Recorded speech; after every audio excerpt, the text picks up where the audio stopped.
Today's headline story is Van Gisbergen versus Kostecki. There is a title bout to decide. Is today the day? Go for part one of the Adelaide 500 and a great start by Brody. And they bump and grind their way to turn one with Reynolds up on the outside being forced into a yield.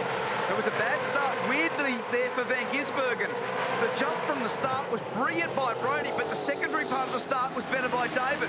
But very high risk bumping. Oh, and in the fence! In the fence! So Will Brown and I think Shane Van Gisbergen have actually made contact. Yeah, so that's Will Brown in the fence on the left-hand side coming out of turn 4. But I think he got Shane at the same time. Wow. Safety car boards and flags. On the opening lap between turns 4 and turn 5. Of race 27, there has been heady contact involving the championship contender, this man, Shane Van Gisbergen, and Will Brown, with big damage on the back of the Coke car. And that is a sad sight for the left front corner of the Van Gisbergen car. That's looking like it could be all out. And I think there was contact with Anton De Pasquale to start that. I think that's where it come from. Anton was on the inside.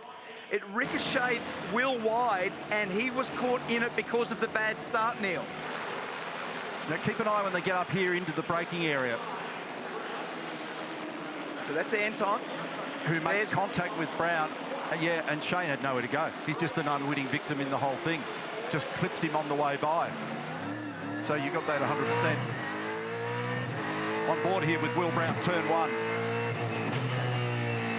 Highly congested part of the racetrack here on the opening lap, and on a cold tyre, it's difficult to negotiate. So that's De Pasquale just in front of him. He covers down the inside. Will's trying to make ground.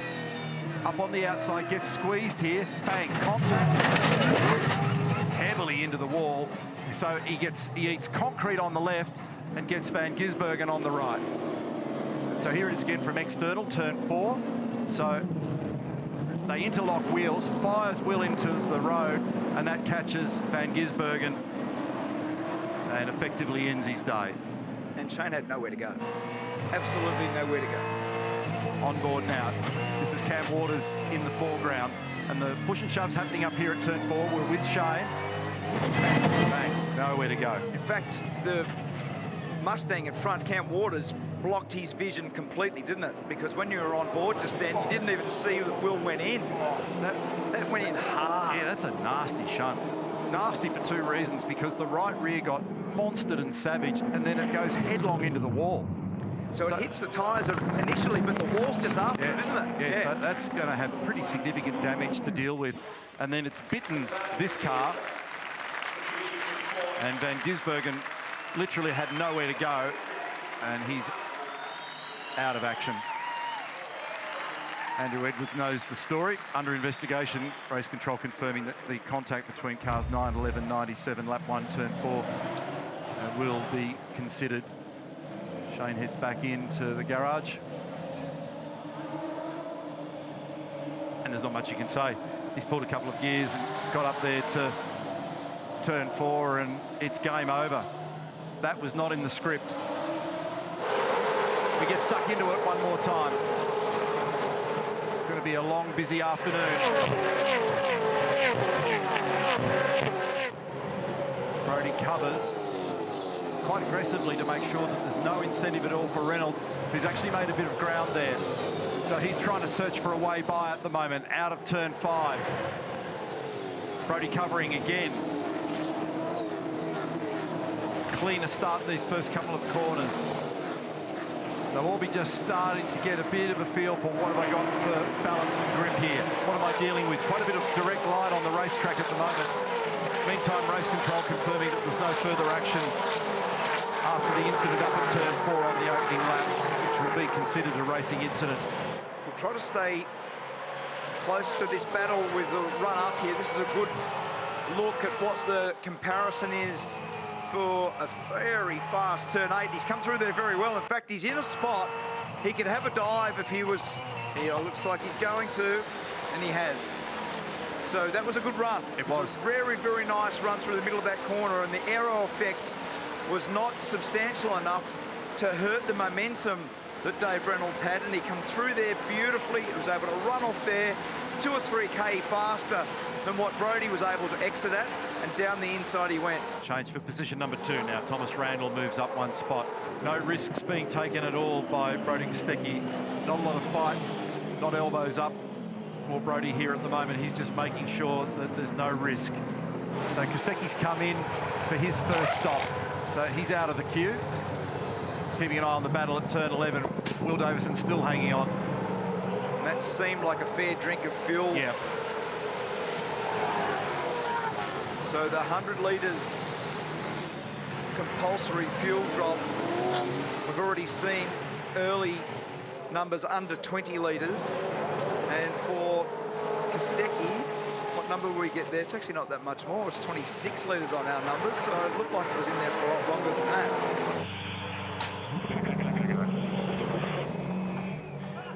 Good communication there with the team. David Reynolds. And he's obviously trying there to understand track position-wise where Thomas Randall was going to be. And he's pretty quickly found him. He pretty quickly looks in the mirror, and there's the Castrol Mustang of Thomas Randall. So what is going to be interesting is what do they do with Cam Waters? Do they slightly underfill Cam Waters and put him out in front of Reynolds, given they were pretty close on track before the stop? And here's Thomas. Oh, gee, he almost got down there. He was about to have a lunge down the inside of turn 7. Brodie's sitting nicely there in 4th position at the moment. Cut him a 99. He also took on about the same amount of fuel as the fellas that we were just discussing in rounded terms, about 26 litres. You can see him just sitting nicely in the background there, and he doesn't have much of a margin over Will Davison. There are plenty of people in contention here. Ooh, it's Golding in the fence there at turn 8. And that's hit hard enough with a left-hand rear. So you see Percat with no margin and the car in behind it. What actually often happens is when the car in front is close to hitting the fence, often you'll see the car behind does make contact, because your trajectory is always just a little bit off what the car in front does. If you look carefully in the replay there, you'll see something that I spoke about in the Hino Hub. It's very dirty off the line out, so there's a lot of marbles here. So you run wide like that, bang. Now last year James didn't finish Saturday because he hit the wall at turn 8. Yeah. So it's grabbed him again. And their race pace looks very similar. In fact, Cam Waters looks like he's actually slightly better off at the moment than what Thomas Randall is. And is Thomas? Yes, he is. A little directive there, and Thomas just parks it wide and lets Cam go. Cam will now work hard to get to the back of the Penrite Mustang. Great images there of that overtaking manoeuvre from the Century Batteries chopper cam.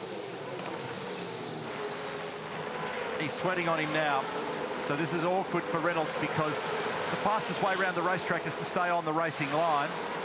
If he comes off the racing line to defend, he makes himself more vulnerable, but he's going to have to if he's going to survive here, but no.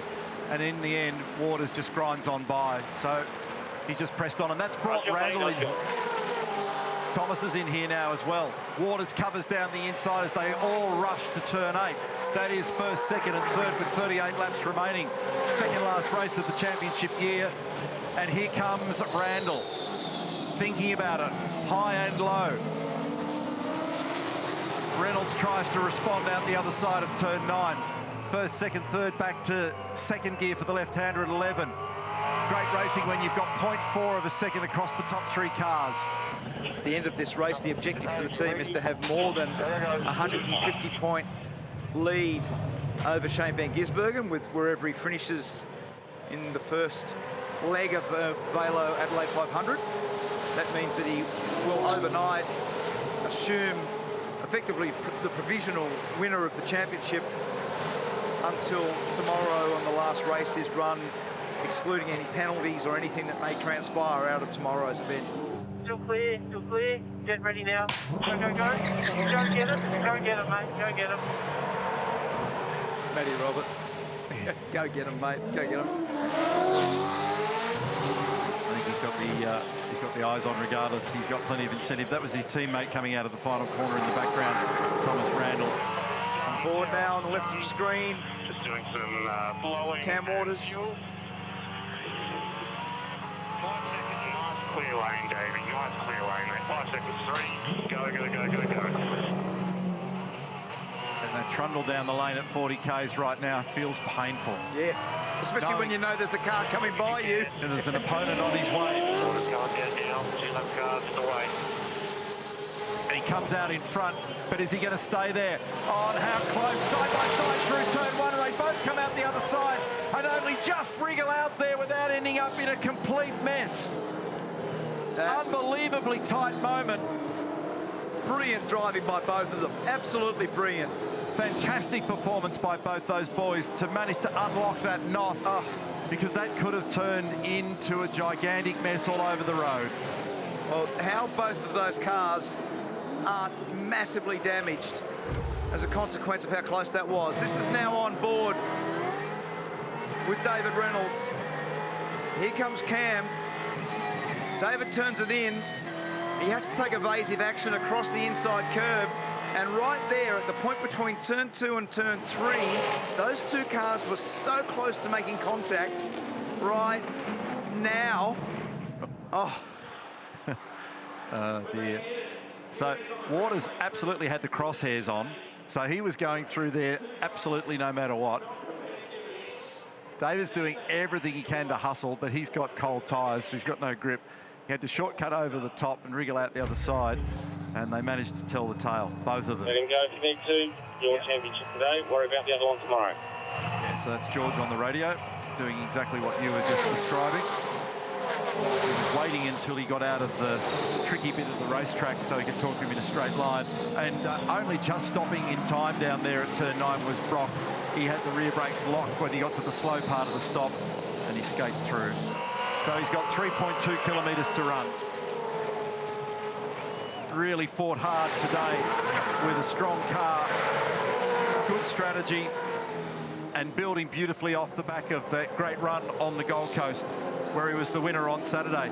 Remembering that he did very well here in years gone by as well. So we know that he's got some great strengths on street circuits. Runner-up here in 2019, he had a pole here last year as well, and a nice moment here for Tim Edwards as he prepares to say farewell to Tickford after a very long and successful reign in that team. Been some beautiful drives this afternoon. Waters, Reynolds, Randall, all of them have done ripping jobs out there and have been able to negotiate a highly challenging racetrack. That margin continued to crush down, but part of that will be Cam just starting to roll out of it now. So he was slower in the first couple of sectors, but they can barely breathe inside the Erebus garage. What a moment for them. So Waters is going to win this, and he is going to win his third race of 2023. But quickly the focus will drop back to Brodie Kostecki. Cam Waters fires out the other side, gives Ford fans plenty to cheer about on the streets of Adelaide. Great drive. But what about the story for our hardcore young racer from WA? For Brodie Kostecki. There he is in the background. He only just turned 26 a few weeks ago. He's going to be racing in the US next weekend, and he is now the champ-elect for the Repco Supercars Championship of 2023 in the 98th career race in Supercars for Brodie Kostecki. The biggest moment of his career. Brodie Kostecki has done the job. And this is a special moment to savour for Brodie Kostecki, taking nothing away from the drive this afternoon for Cam Waters, for Monster Energy and for Tickford. But this championship year is all about Brodie Kostecki.